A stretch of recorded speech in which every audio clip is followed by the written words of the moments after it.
Saat ini saya sudah menugaskan tim Kemenkes untuk memberi dukungan terhadap langkah hukum yang diambil oleh Dr. Syafri dan RSUD Sekayu. Saya dukung sepenuhnya kasus ini harus dituntaskan melalui jalur hukum untuk memberikan efek jerah.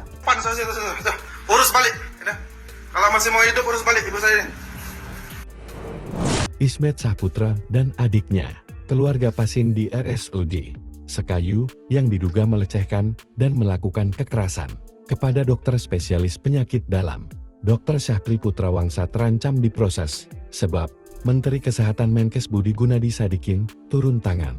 Ia mengecam keras aksi kekerasan verbal dan fisik yang dialami Dr. Syafri di RSUD Sekayu, Kabupaten Musi Banyuasin, Sumatera Selatan. Pada 12 Agustus tahun 2025, saya turut prihatin atas kejadian yang menimpa Dr. Syafri.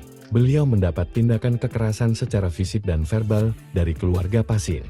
Katanya dikutip dari akun resminya, Sabtu tanggal 16 Agustus tahun 2025. Menurutnya, dedikasi Dr. Syafril dan tenaga medis yang bertugas di daerah jauh dari pusat kota patut diapresiasi. Karena untuk ke RSUD Sekayu harus ditempuh 4 jam dari kota Palembang. Tenaga medis berhak mendapatkan perlindungan dan rasa aman saat melaksanakan tugas. Setiap bentuk kekerasan tidak dapat dibenarkan, tegasnya. Menkes menugaskan tim khusus mendampingi dokter Syafril dan pihak RSUD Sekayu dalam proses hukum. Saya mendukung sepenuhnya langkah hukum yang diambil. Kasus ini harus dituntaskan melalui jalur hukum untuk memberikan efek jerah, ujarnya.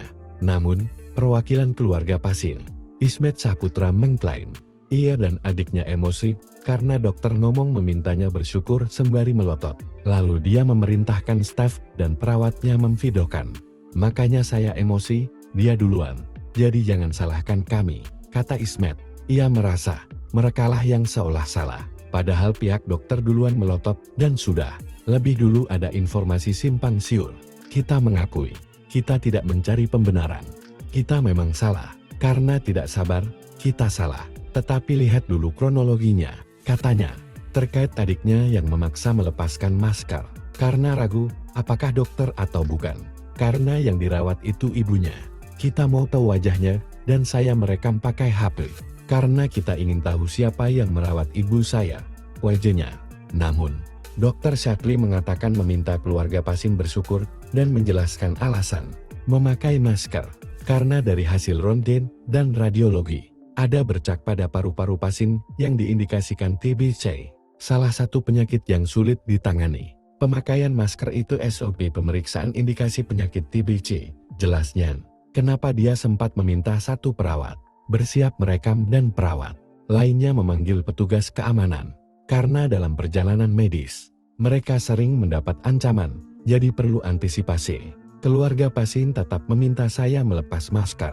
Saya bilang, kalau buka masker di luar saja sesuai SOP.